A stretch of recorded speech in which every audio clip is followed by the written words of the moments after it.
നമസ്കാരം. ഏവർക്കും ട്രാവൻകൂർ നോബൽ ന്യൂസിൻ്റെ സുപ്രഭാതം. ദിനസൂചിക.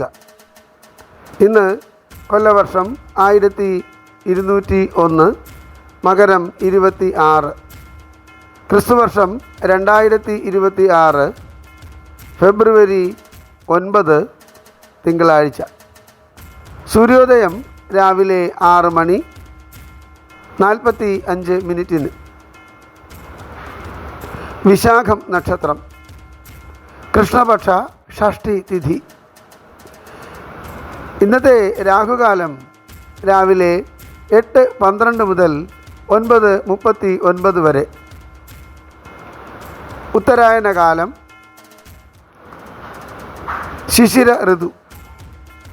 ഇന്ന് സൂര്യൻ അസ്തമിക്കുന്നത് വൈകുന്നേരം 6:27. ഏവർക്കും ഞങ്ങളുടെ ശുഭദിനാശംസകൾ. ഇന്നത്തെ പഞ്ചാംഗം തയ്യാറാക്കിയത് ജ്യോതിഷരത്നം ഡോക്ടർ അജിത് കരുവപ്പള്ളി.